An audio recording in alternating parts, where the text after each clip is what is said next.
So today I want to go over one part of the business plan, as we've been doing over the last several months, is taking a section of a business plan so you can develop for your own business. And particularly for today, we want to go and concentrate on the marketing plan. The marketing plan is important because you might have very good goods and services that you want to sell as an entrepreneur or business owner. However, you have to get it to individuals who want to buy it or purchase it. So you can't forget about how do you go about marketing your goods, services, getting it to the market, who are your customers, all those different things are necessary to be able to drive sales and services, because that's how you generate your money. So we're going to take some time today to go over that. This is once again an ongoing series. It's Loving Myself First, the business development series. Each month we go over different parts of business development, and today we'll be handling the marketing plan. A reference book that I kind of use and I wrote a couple years back is Kingdom Economics, Living a Wealthy and Prosperous Life. You can find it out on Amazon. And if you want to subscribe on Facebook to my Loving Myself private group, I have the material there also. Once again, these series are concentrated and directed for individuals who want to be able to fully operate a business. You can look at previous sessions that are out there on YouTube and also on Facebook in the private Loving Myself business development group. And I talk about the different levels of we call business. Typically, most people start with hobby, and that is a defined style that the IRS says that you're operating on something, but after 5 years, you're not running an income off of it, then it's going to be deemed a hobby. So a lot of things we do, we like, we call that's my business, but at the same time, from an IRS perspective, that's a hobby if you're not making money from it. Then you can move up to the next level that we have when we're working a job and we do other things on the side, or we try to do some things that's not formalized. We don't have a formal legal structure. We call that the side hustle. That's the things we do to make extra cash on different things, but it's not formalized.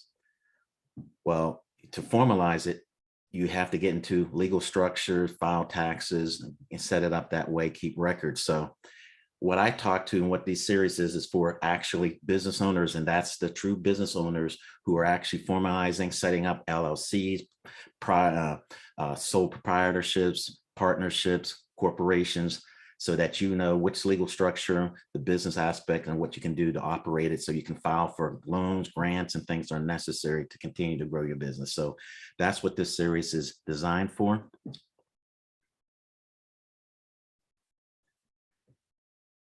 Before you have a business, the best thing to do is to be able to set up a business plan. Now you can do it while you're operating, because business plans can be used for different things. For startup, for if you don't have a business or you want to start a business, you can create a business plan. Or if you're operating in a business, you're going from those different levels, from hobby to side hustle to actually operating a business, you can use a business plan to track and guide you through that process. There are many elements in a business plan. I talk about the elements in one of my series about developing your business plan early on. So you can look at that videos out on YouTube or Facebook under the business development Loving Myself First private group. You can request access to that if you want to have access to that materials.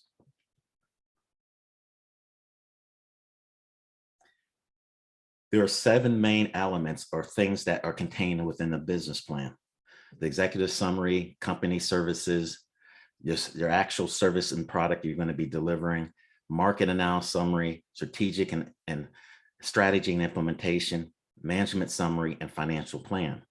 Today, we're going to cover the market analysis summary part of the business plan. We've already covered the company services, strategy, implementation.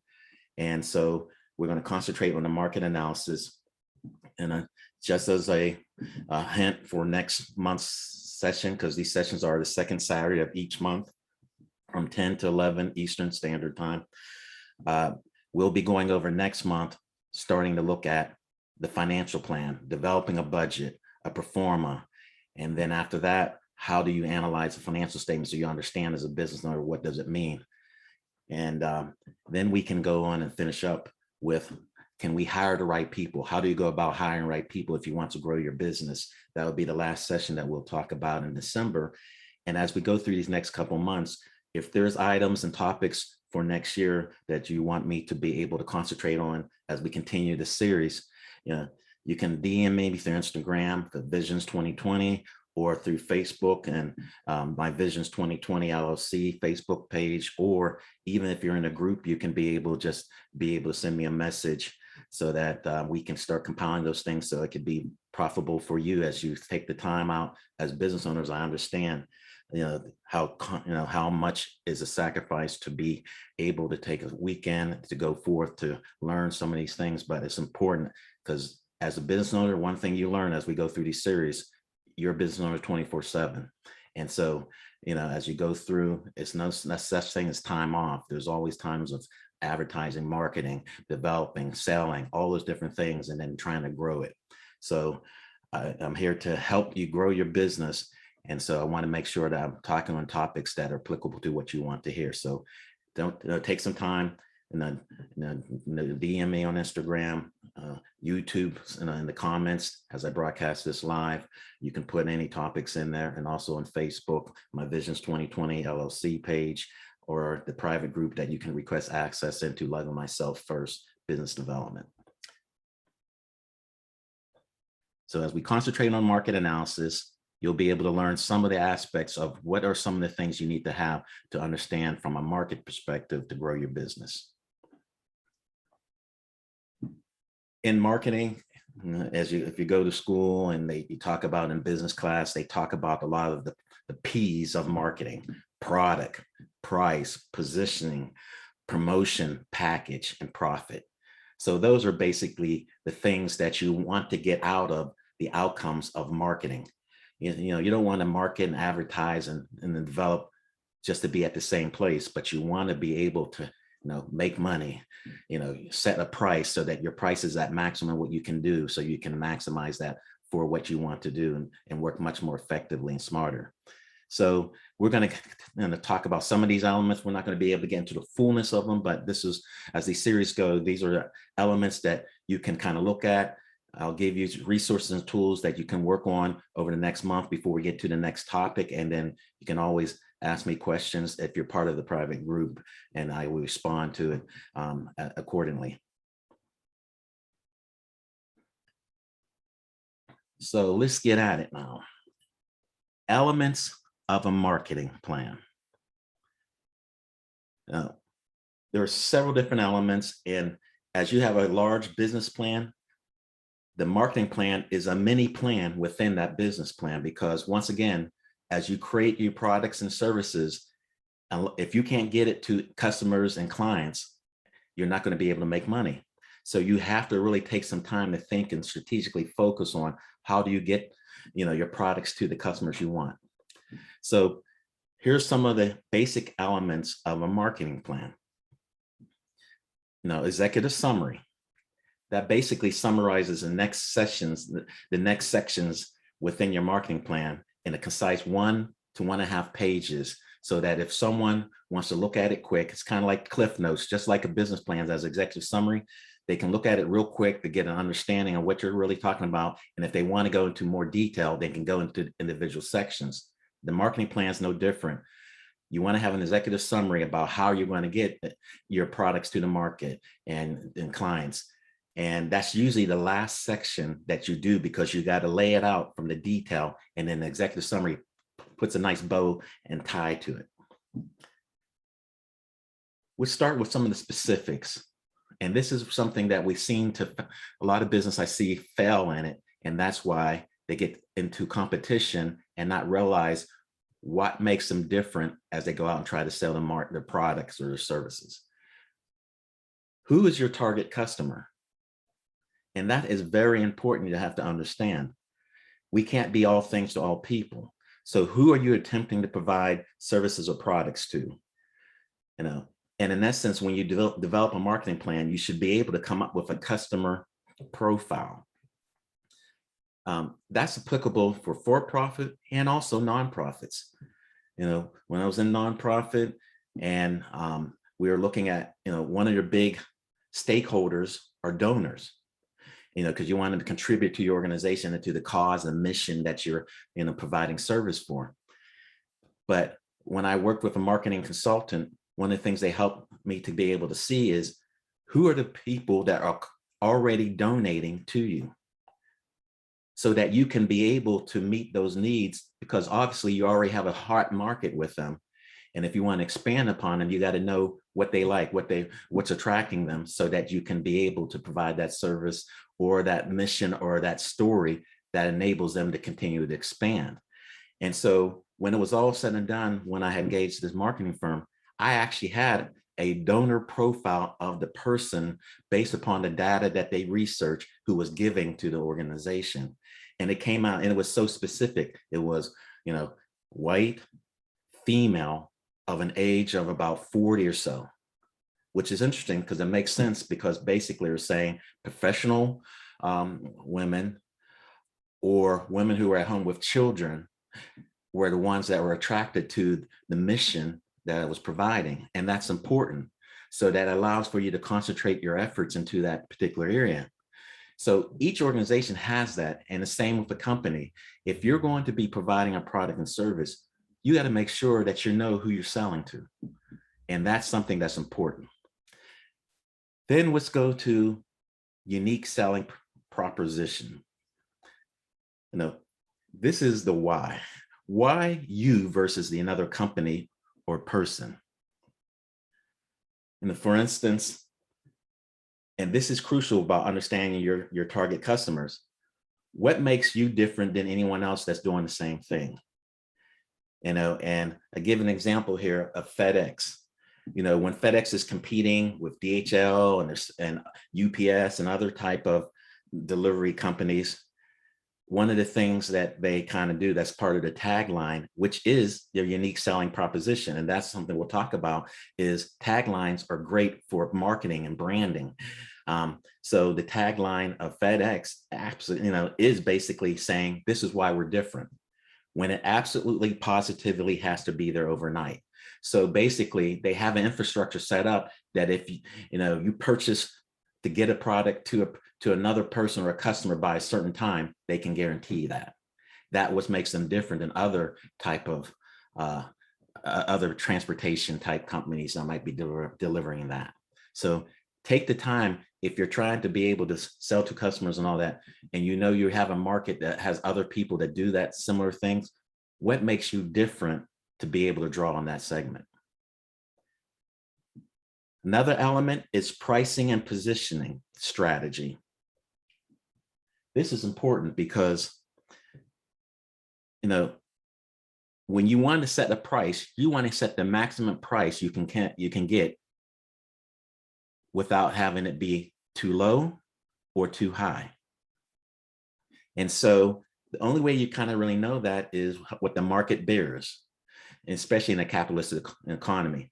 So you have to take time and spend and understand your customer and know what are you going to offer for at what price point. And I give two good examples here of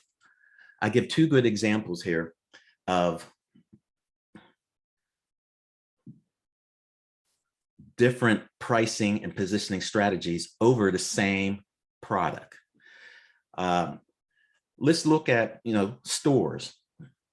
And I say stores because that's the old school terminology. But if you really understand and analyze what stores are, they're distribution networks.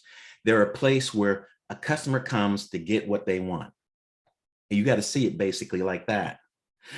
And so when you look at the different stores out there, different stores that are very successful have different price points. If you look at Dollar General, Walmart, and Target, we can all view them as stores or distribution networks. However, there's different price points to them.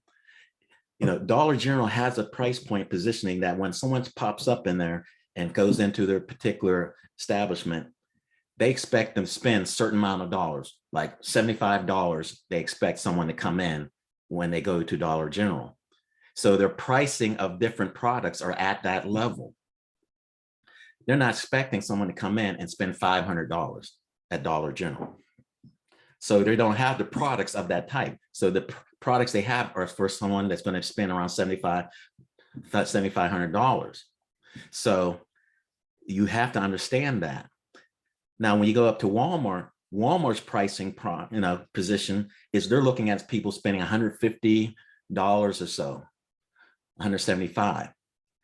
So their products are priced that way, but then they recognize a distribution network. You have to bring people in. So that's why they have hair salon, automobile, they have restaurants, they have all these other different things, because where people are going, they want to bring them to that place. And while they're at these places for other things, like getting their tires and getting a haircut, they can go out and also shop and get other things too. So they want to take advantage of people coming to their central place and then offer products and services to them. So Walmart prices their products around that. So when someone leaves out, you're going to spend about 150 to 200 bucks. Target is comparable to Walmart for the fact that it's laid out almost the same, except for they have a higher end of products because they expect people to pay close to 200 to 250 when they go in there. So they get similar products that Walmart might have, but they might have it, with a celebrity tag tied to it as branding. So they can offer a higher price on it. And people know going in there, and we talk about it and people joke about it, Target and things like that. But in essence, they're making a branding saying, even though we want to try to go for discounting type products, we still want to get to some high-end discounting. So that's what Target does. That's different than Walmart. That's different than Dollar General. But they all are successful. So you don't see Walmart trying to compete with Dollar General and Walmart trying to compete with Target. They all have their different markets and their price points for what they're serving. And you have to think about that when you're setting your product and services. I'll go into the automobile industry as another example. Ford, Mercury, and Lincoln, it's the same company, but they have three different products based on the same build of the car. The difference is what they add to it to make it more expensive. The Lincoln is the highest end of those vehicles, but it's based on a Ford and Mercury chassis. And it's the same thing. So as you go up the level from Ford, Mercury, Lincoln, they add more luxury different things onto it to make that price point higher. And so you have to understand that we have to learn from these companies. People will spend what they want to spend, and it's let the market dictate. Sometimes we say, oh, no, we don't want to, price it too high because it's going to be out in the market. Well, you have to look at what is your customer. If your customer wants to spend at that certain level, then you got to price your product up to that. Else, they're going to look at it as maybe inferior, and they're not going to go after and get it. And that gets back to understanding psychology of marketing and neuromarketing. And those are things that we might want to talk about for next year for business development if we want to get into it. But there is a science behind marketing. And if you look at it, you can see why and how people market and sell and advertise based upon how they recognize how the brain operates. And so, please be aware, marketing research already knows what people want, how they think and all that, and why they set different things and products in different positions, because they understand human beings.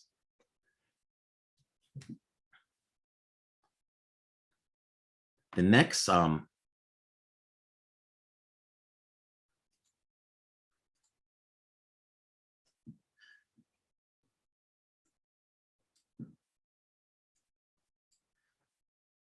the next part of the element of marketing is distribution plan. Now, you got all these great products and everything, you priced it, you know who your customer is. Now, how will you get it to them?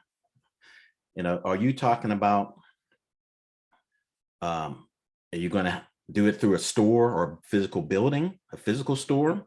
Or are you going to do it through a virtual store on the internet? Is it going to be in consignment where you give up your product to someone else and allow them to sell it and you get the money from that? you have to think about how do you get your products and goods and services to the market. And with the pandemic that's happened, we have a lot more opportunity to be able to be a little bit more flexible on how we want to look at that. You know, virtual and internet, it's really taken off. And we need to be able to understand that that's an opportunity for us to be able to take advantage. Same with services.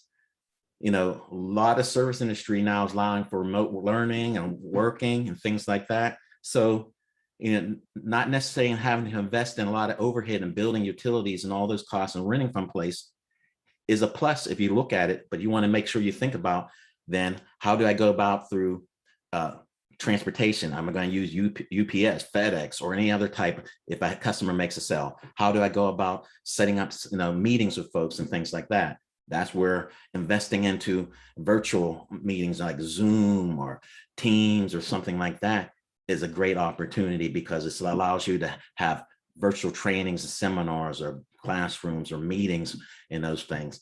So you got to think about and take some time on how do you get your products and services to the people that need it, your customers. Another part of the elements of the marketing plan is going to be, you know, offers.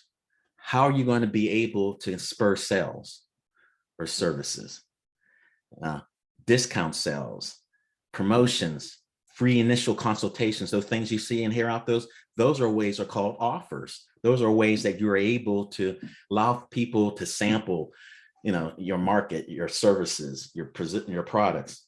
When you go to Costco or Sam's Club, and you go through and they have all those people, those samples, that's offers. They're getting you a sample so that you can say, oh, that's pretty good. Let me try to get this. And here's a coupon. Coupons are offers. So you have to be able to kind of look at that. And you can do that for both services and products. You know, one of the things I do is you know, if someone wants to be able to contract with me, I typically do an hour free initial consultation to sit down, because I want to make sure that it's going to be worth it. Does it make sense? And they have an ideal. Can they work with me? Is it going to be a good client?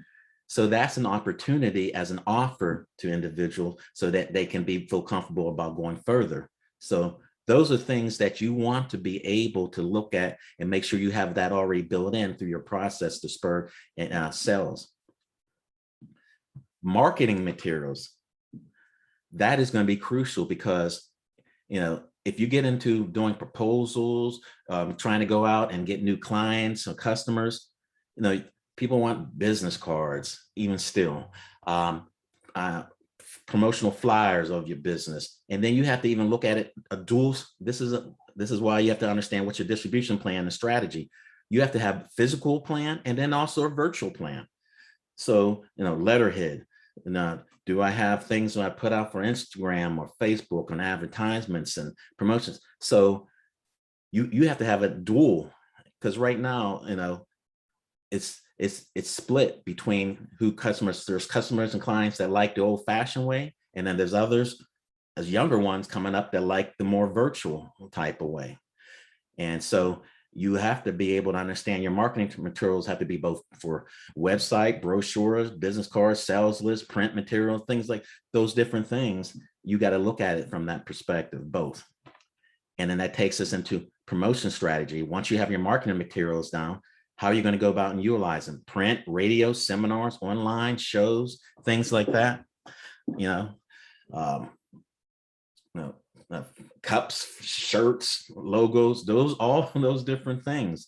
I mean, when I did up my materials, I did up shirts, I did up information, print misinformation, things I can do, letterhead, things I can do virtually, so I can promote things, and you can do that. And if you tune in at the end, I'm going to give you resources that you can utilize that I've used in the past that are trustworthy, that have been helpful, because you're seeing, you know, the examples of some of the companies I've used to be able to help with my marketing. When I do my green screen, and I have put up things behind back, and I didn't do it for today, but I have a green screen and all that for when I do seminars and things like that.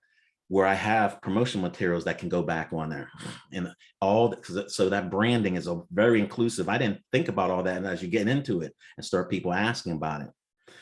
When you want to do proposals, they want your letterhead.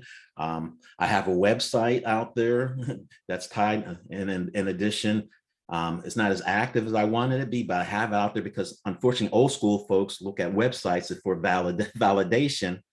But then I also have Instagram, I have YouTube, I have Facebook, because some of the younger people look at it from that perspective. So, I mean, the first 5-6 months of me developing my business was dealing with all of this to be able to kind of operate.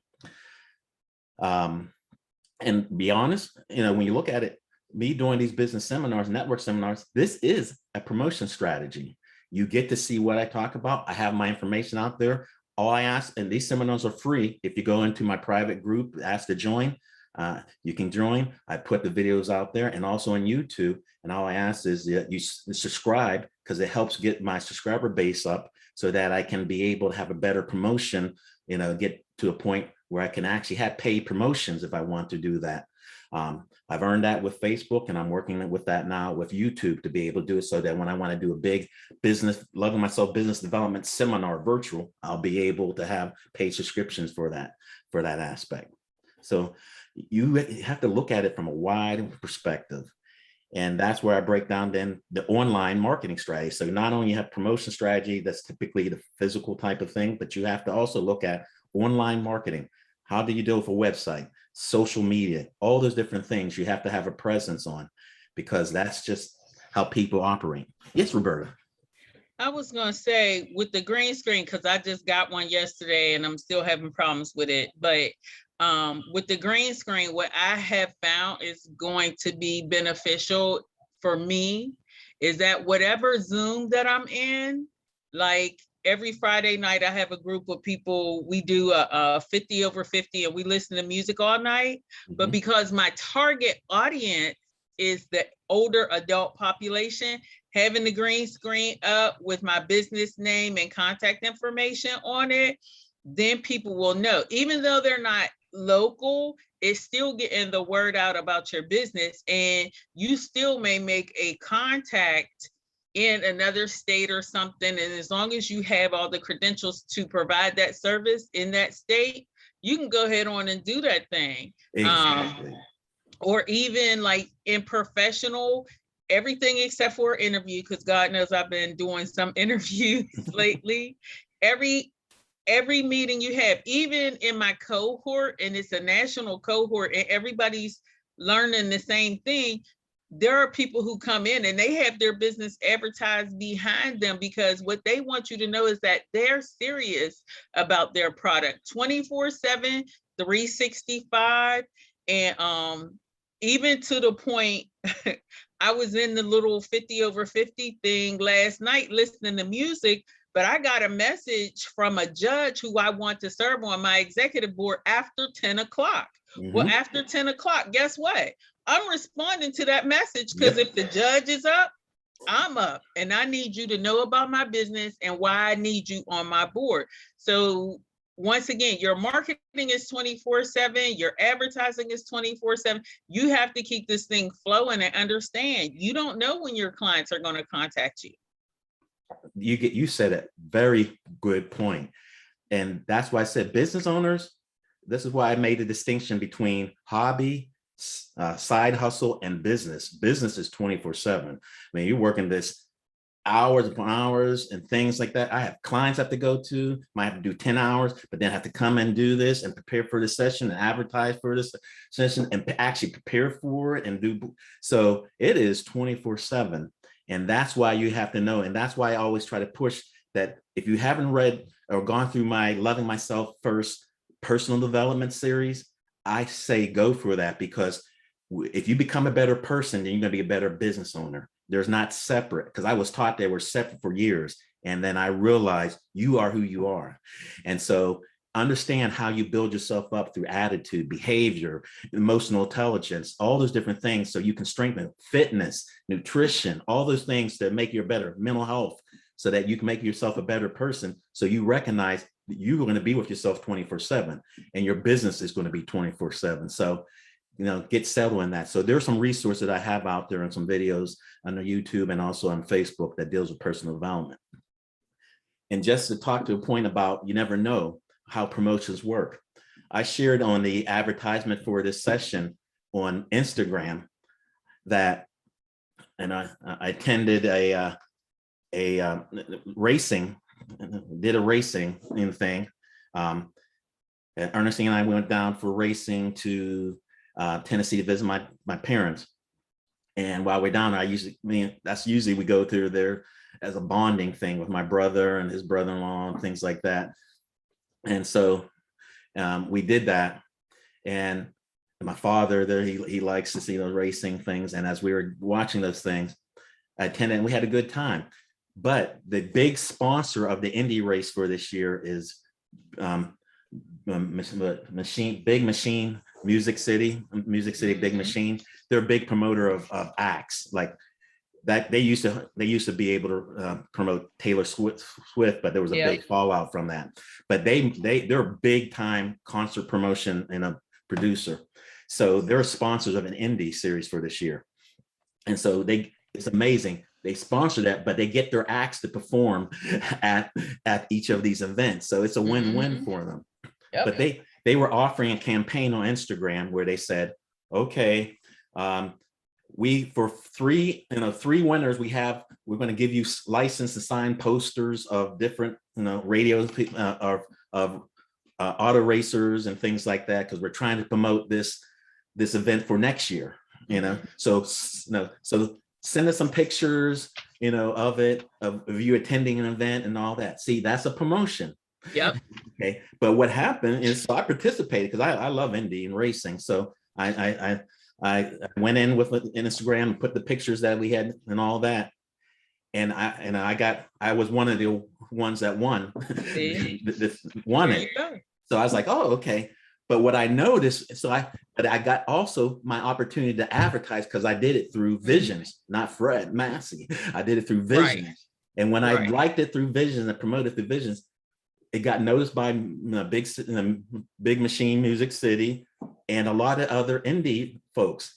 And Will Power, who's a big time indie driver, actually, not that he just liked the picture that I did to him, he went through my profile and started liking, there you go. Visions, business planning. He recognized that I was an entrepreneur type person and that. So it just shows you the online and these things and how, so I got to a bigger audience that didn't know me by the fact that his audience, by connecting and liking, connected his audience to me. And I got like 200 other connections out of it that I wouldn't have gotten using a social media platform. That's why I said, go ahead, Roberta. You're mute. And that's what happened to me. I had asked, I'm looking at the larger scheme of my nonprofit, but I had asked one of the professors from the local university, I was like, oh, I want you to be on my board. And the only thing I had did was I went to the university's website. I read her bio background to see that she was a professor in gerontology. Well, and she was a woman of color. I didn't know that she had only been in her position for 2 years. So she was like, whoa, I don't know if I can do this. We had a really good Zoom meeting. She said, I don't know if I can serve on your board. She said, and if I don't get permission from the university, she said 9 times out of 10, I won't be able to help you that way. But I have students who all they want to do is write grants. She said, so I'll plug you into that. So you don't know in your conversations and how you represent and how you package yourself, what opportunities are going to occur from conversations. And I had sent her my PowerPoint. I had sent her my resume because she didn't know me. I'm not a student of UNCG. But the thing was, she was like, okay, I want to hear you out and I want to help you because it sounds really good. And then what ended up, the other benefit of the relationship was that she said, I have so many things on my whiteboard that I want to do. I said, well, how about this?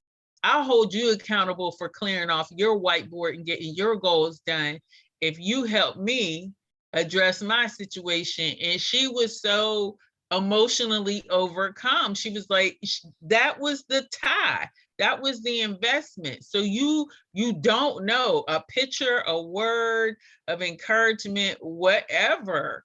You don't know where it's going to lead. I was in a coaching with, I was in a presentation with a female NFL coach, little lady from Florida, and she just said, you don't know. She said, I don't know you when you walk into a room. She said, how I know you is how you present your business and your business idea. And if you don't do it from a place where I feel sincere. And so I don't even know, by asking her a question, she may have linked somebody to me in this area because she's in the NFL. She knows people everywhere. She's like, I'm not a team fan of anybody. She said, I worked for Arizona Cardinals. She said, but I have players all over the league. She said, so I'm not a team player.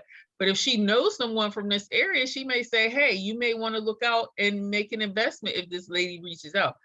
You represent your business no matter where you are and what you do.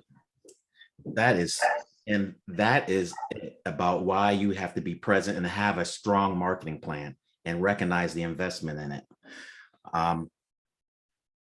The other last two parts you want to get to, the elements as we continue to move through here, then so we can get into some examples and have them out there, is conversion strategy. This is so important because in sales one-on-one, they say the biggest issue with salespeople is they never ask for the business. And so the reason why you're doing these marketings and reason doing sessions and offer your discounts and things is ultimately to get a client to get revenue. And so you need to be able to say and explain and think about, how do you do with all these marketing, print and all that, and being all these different places, how do you turn that into clients and products and goods and services sold? So, so you want to have elements in there where you talk about, okay, I have samples, free sessions, testimonies, things like that, so that you can convert individuals actually into customers. I go back to even my days when I was running nonprofits and I was participating in meetings, and there was a association meeting that I went to, and that was like 4 years ago. And I was participating, and there were individuals who were running nonprofit organizations, and it was a group that was tight that we're talking about, and they had different seminars and things going on. And then when I left nonprofit to start my business, folks from that group are the ones that are reaching out to me now to contract with me for their nonprofit. And so you never know what you do and all, but you got to be able to have the ties, the connections, stay in the networks and stay in connected in those different ways, and you got to make sure it's valuable to you. And you have to be an honest evaluation. If it's something that's to you, that's not necessarily going to be profitable for you, it's okay to cut it off. Sometimes we get emotional, we tie into things, but we have to look at where we're going, not where we've been. And so you have to really evaluate those over time to say, hey, what boards are you serving on? What are you participating in, volunteering your service to? It's time. There's different seasons in life, and you got to be able to evaluate and be able to say, okay, I'm in these certain things for this moving forward, and it's okay. And I had to deal with it. That's why I said loving myself, personal development is important, because I had to be able to build myself up to let go of things, be able to step out on those things, all those connection things. So it's not you're wrong or you're trying to be disrespectful, but you have to be able to know it's okay for you to live a life where you want to go, not to live what other people want you to be. So understand and be able to have a plan about how you're going to take all this marketing and information and things like that and convert it into customers. You got to be able to lay that out instead of just doing things. And then last part of it is the budget. You got to have an eye still of what's going to cost. And this is important, because depending upon how you go, I've had to pay for my logos and branding, and it's real economical. And I'll share the resources with you to that. But then when there were times when I actually did a branding with a marketing company for my nonprofit agency, it was around $100,000 when you're talking about logo, setting up websites and all those other things. So you have to understand, what is it going to cost for you to do? And if you have to do it on incremental steps, then you need to put that in your strategic plan or your operational plan about how you're going to cover and what you're going to attack, so that you can at least make sure you're well aware of it. I found this out there on the internet, but this is a good visual of a marketing plan. So sometimes you can have it just in like part of your strategic plan is all, kind of in there and could be all just technical. But this really spoke to me because this is based upon a real estate company. And so it takes a lot of those elements, but puts it in a nice visual way. See, and this is where I know for myself, I'm not creative like this. So I will have to budget and pay for someone to do that. And I'm not going to say, hey, you don't need to be all that, but you got to understand the market and the people you want to deal with. Typically, like for instance, if I'm in nonprofit and trying to market to program folks from nonprofit, they are more, if you look at it from a DISC behavioral perspective, they're S's. So they want to be creatures of connectedness, and they want to be with heart and things like that. So they want you got to be able to reach them in that. So the way that you can market to individuals like that, you'll see pictures of them with kids or whatever the mission is something that's going to be important. That's how you connect. If you want to deal with another part of it, if suppose you want to deal with, automobile mechanic type things, you want to be like that.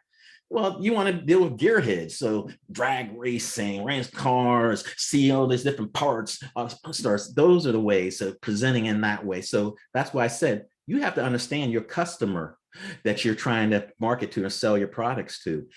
We got to get out of the way of our own self saying, that's not like I like it.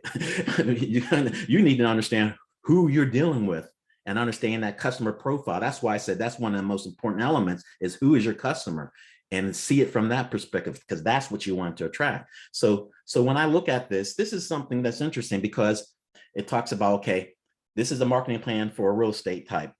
So look at some of those elements they were talking about in it. How are you going to do it through the internet? So they lay out, here's the listing sources, here's the websites that we're dealing with. Here's my personal website, here's all these different exposures through all the different social media.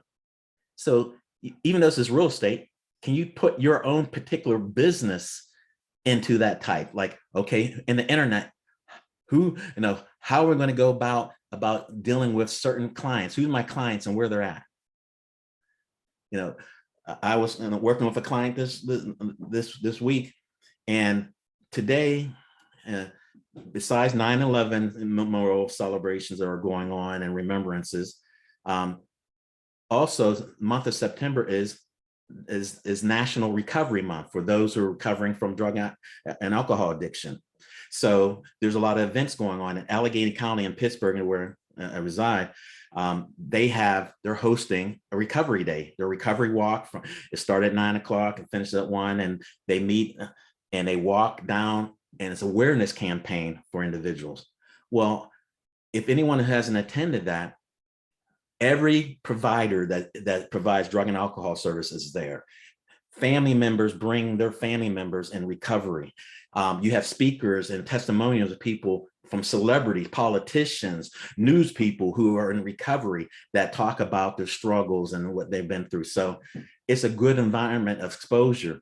Well, if you're in that type of business or service, then you need to be there. That should be on your strategy, because that's a place that's bringing people who need services with providers are there. And you want to be those providers and build up your waiting list and things like that. So that's a part of your listing strategy. And for this year, they did it both virtual and physical.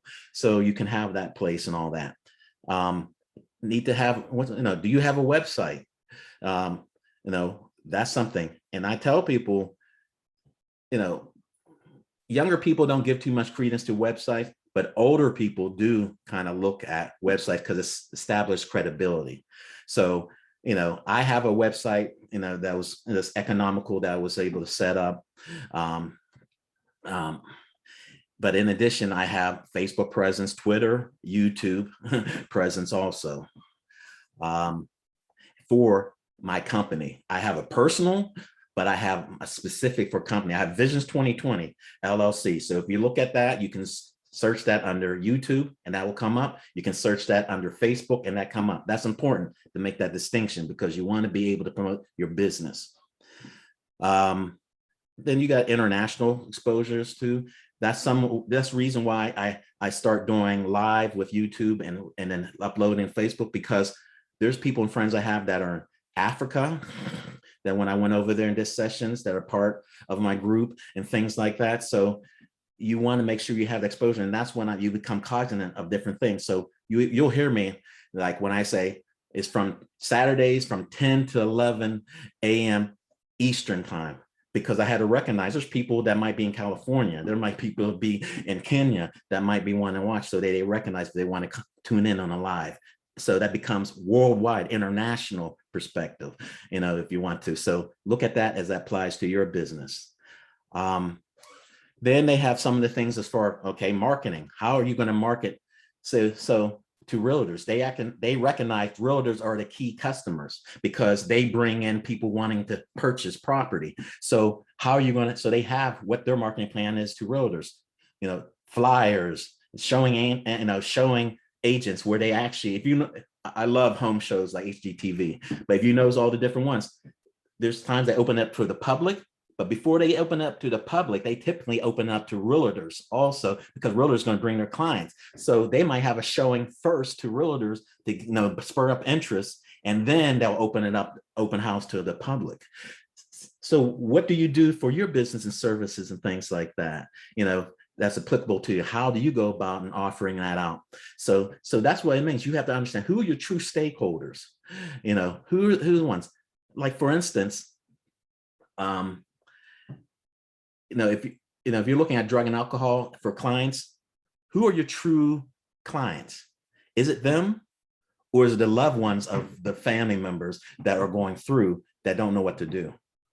See, there's a distinction there. You got to see. Sometimes, like for instance, we try to market things. Like a lot of times, you want to market things to kids for kid toys and all that. But who's the true client? It's the parents. They're going to be buying the toys. So that's why you have to spend time to understand who's your true customer. Because sometimes we be going after the wrong person and wondering why sales aren't going or clients aren't coming in. And if you're a nonprofit, for instance, even though you might have a direct client that you want to service, it might be the government entity that is doing the intake that is the stakeholder you need to be able to market to. So keep that in mind. This template talks about an example of print and direct mail for a realtor. How are we going to go about postcards, QR codes, or another thing that are popular, brochures, listings, things like that. I can guarantee you each of your businesses that you're looking to operate have seminars, they have associations. So you want to be able to know who they are, get with them, make sure, you're a member of them. They might offer advertisements, things like that. So, that's why you want to spend some time in your marketing plan. And then I also know they have open houses. That is how you open yourself up. You can call it different things, opportunity market, meetings, sessions. I mean, my open house is basically these sessions. It gives you a glimpse of what I think about business, what you can learn from them. You can assess my expertise through this. And then the hope of this is that as you go through that, you want to contract with me for getting into more specifics of building and developing and doing different assessments and things like that. So then outside resources, and how are you going to go about to be able to promote, and utilize, who are the things? So these are people that you might need to be contracted out with to do, So who are the people? It might be lawyers, accountants, consultants. I mean, you got to factor those in. I had directors of developments and staff and all that, but I still had to go outside to experts, the marketing consultants, to be able to look at branding and logo analysis and things like that. So you keep that in mind. So this is a good example, even though it's real estate based. Take the same things and kind of look at that from your business and use that.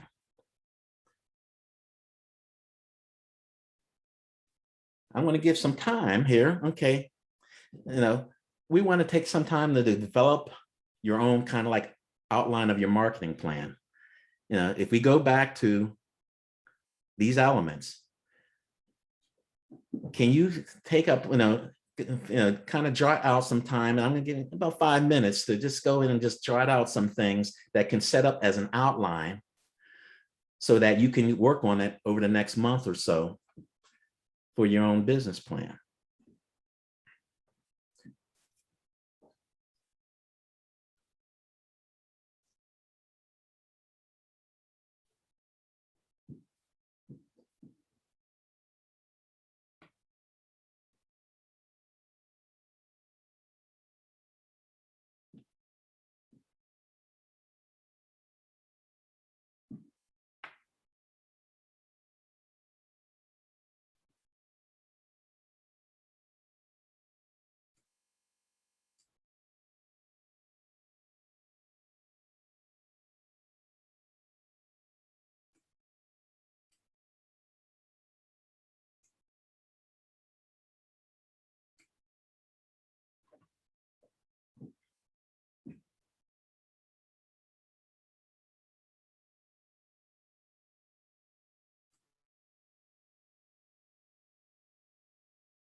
Yes, Roberta. I did want to say that, so I read the Kingdom Economics. Mm-hmm. And one of the things that I did in regards to the book and all the other biblical teachings and things that I learned and used it as a marketing is sowing seed into other not other businesses per se, but so like one of the aspects of my business is caregiver support. So I came across one woman in a church group, and she was saying that she was a caregiver of her mother and blah blah blah blah blah blah blah. And it had hit me. I just wrote down her name and stuff, and I was like, I need to sow a seed in her life. I ain't saying that it got to be a whole host of crops, but a small seed, just like the Bible say, a mustard seed. Mm-hmm. I sowed a mustard seed in her life, and she was like, I never thought, and she's all the way in California. And then there was another person who I had said, oh my God, this man is wonderful. He's taking care of his mother. I just want to do X, Y, Z. And I was like, the holiday season is coming up. I'm getting ready to get this grant. I want to do like 4 people who I would like to bless during the holiday season. No sooner than I said it, a week later, his mother passed away. Mm. But I still sowed a seed because he was a caregiver. And just to say, go get yourself, treat yourself, because right now you're in the midst of transition. And on behalf of Ruth and Naomi's house, which is my business, we want to sow this seed into your life. And the lady in California, I did the same thing. I said, it's not a church thing. I said, it's a church thing. It's a heart-to-heart thing, but it's also on behalf of my business. And I kept, every time I said something, I referenced the business. And so, and we had only met online one time. So I made sure that I CC'd somebody so she didn't just think I wanted her PayPal or Zelle to try and get her money or anything like that. And then she said, oh, well, I would like to know about your business. I said, well, I have a PowerPoint, but it's kind of, and she was like, no, send it to me. I want to read about it. And so even sending it to her, she responded. She was like, oh my goodness, I can see where this and this and this. So in regards to Kingdom Economics, you may plant a seed today in somebody's life, whether it's a freebie, or your discounted hour or something. You don't know what you're going to reap in that regards. And when you do it, I'm just saying this because based on the book, Mm-hmm. and I don't know where everybody is in their walk. When you do it, pray about it. Say, Lord, you know what? I'm doing this not just because I want my business to flourish, but because I have a heart for this, or this is my passion. Please find favor and blessing. I call that my fertilizer because I want it to grow. But I'm just saying that is just like a wonderful thing to do that, because then that's another way people learn about your business. I agree. I mean, a lot of the things in my life I didn't realize at the time, and that's why it culminates into the book, is I was planting seeds. There's a lot of times that I was helping people build their business, didn't get no pay, wasn't even expecting, or doing seminars, or I was paying for people coaching me.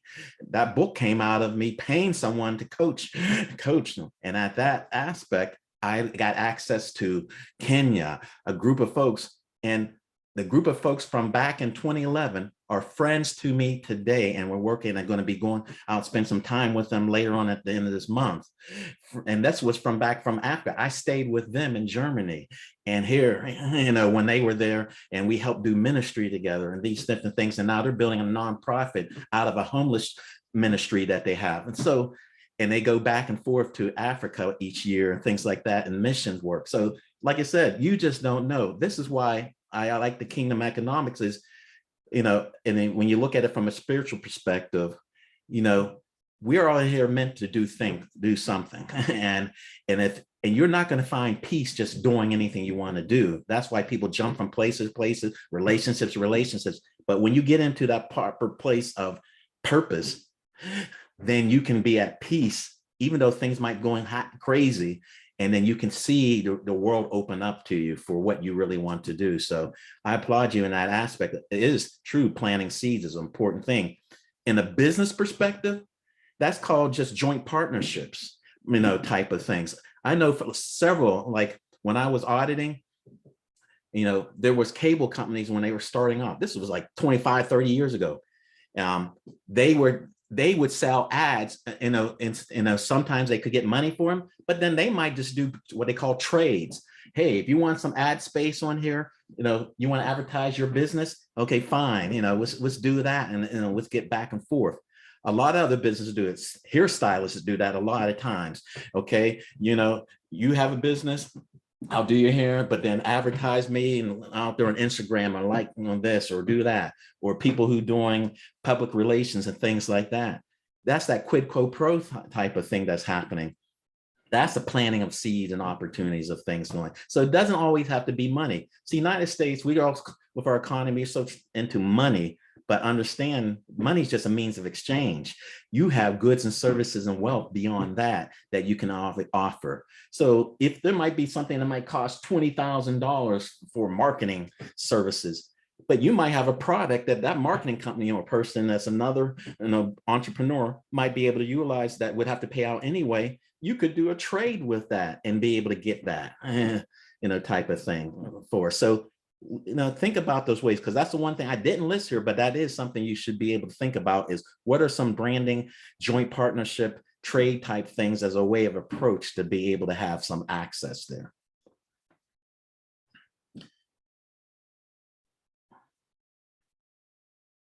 Okay.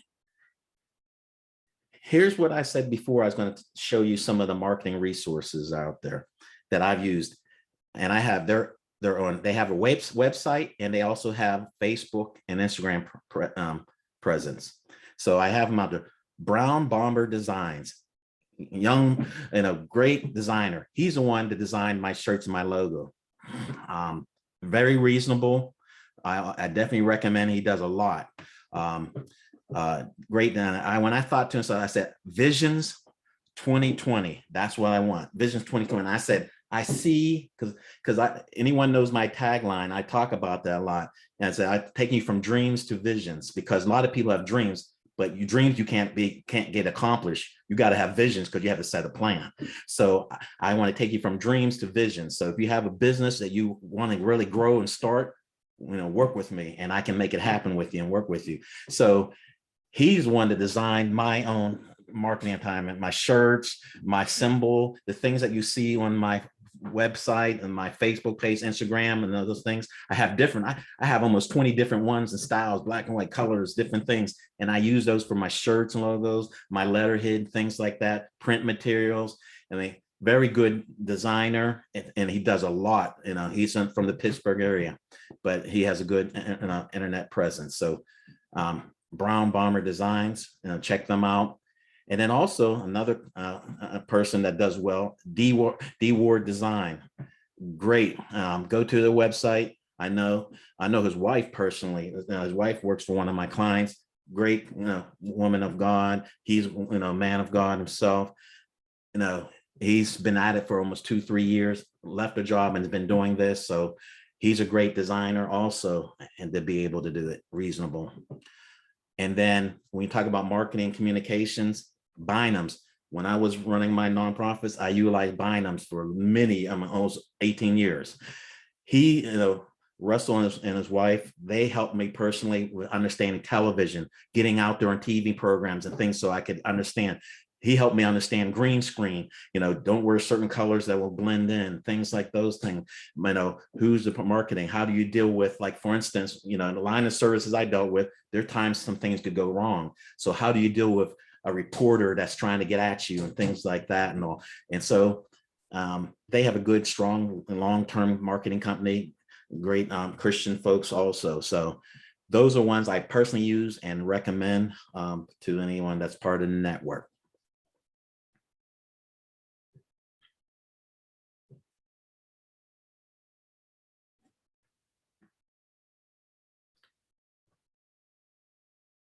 All right. once again, one of the books that I was looking at, and when I started this whole business development, was How to Start a Business by Greg Shields. I recommend that. It talks about setting up your legal structures and your business operations and all those different things, which is important because, as I get clients, I want people to learn and business owners to learn and know this stuff instead of just, okay, I just do it for me. I mean, because when I say I want, there's certain customers I want people I can grow with and ongoing long term. So I also love educating and coaching. That's part of my business segment. So, and a lot of people say, "Oh yeah, I set up a business." I say, "What kind is it? Is it a sole proprietor LLC?" "I don't know."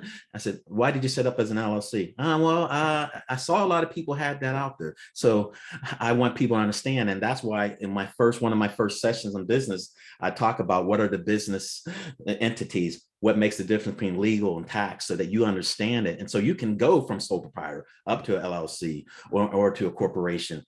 It's easier to do that versus just jumping into something and then later trying to, retrofit it. So, but a lot of good information is on how to start a business.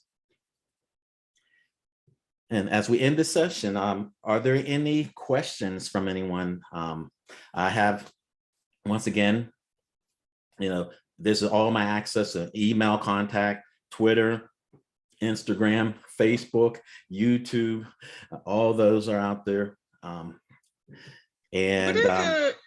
What's a short form 501c3? Because I contacted my the guy who does my taxes here, and I was like, "Oh, I want to do my 501c3." I said, "I know it's gonna cost me $600." He was like, "Why are you doing a long form when you can do a short form?" So what's the difference between a long and a short? Well, it all goes back to different qualifications and what's that. Like for instance, a lot of like hospitals, schools, that's more so a long form, and depending upon what the budget size is that dictates that. So like for instance, even when you set up a nonprofit and then you have to file 990, you can file 990 like easy form if it's under like $25,000 or $100,000. So there's a revenue component to determine on long form versus short form based upon your budget. Okay, thank you, because I didn't understand, and we're doing that on Wednesday. Oh, okay. Yeah. So yeah, I want you. So when you get some of that specifics, bring that back to the group there. I definitely will. It's a Black accounting firm, and I met him through my last job. He was providing assistance to somebody else for their business. And I was like, "I'm saving your number." And we just became friends. He does my taxes and he understands my personality. So we have a really good working relationship, and I ask him anything. He just makes himself available, and I'm so grateful. And I give him free advertising too. Yep. And if Stu maybe share his contact information with me too, because there's times where people ask me in my business segment, I don't like to set up like companies a lot because that takes a lot of effort and legality. But if there's people who do like to do that, I'd like to refer them out, I sure will. I sure will. Thank you. Mm-hmm. Now, next month, October 9th, we're going to be looking at developing your budget pro forma.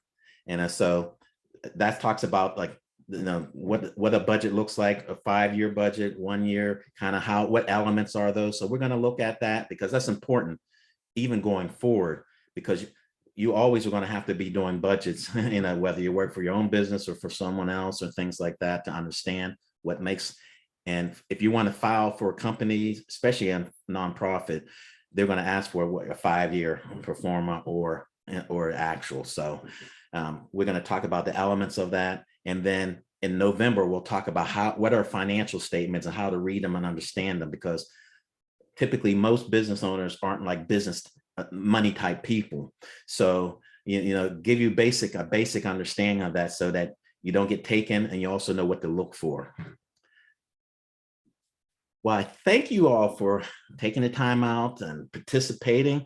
I look forward to Seeing you next month. Continue to work on your marketing strategy and the outline and filling that out into more of a good plan for yourselves. If you have any questions, you can once again, DM me through Instagram or through Facebook or through the group. You can post something out in our business development group. And Roberta will let you know that if you put something out there, I typically respond in it as quickly as I can in that. And that's part of what I offer for those that are in the private group as an add-on value of service for those. So once again, have a good day. And I look forward to seeing you next month. Thank you, you too. Thank you. All right.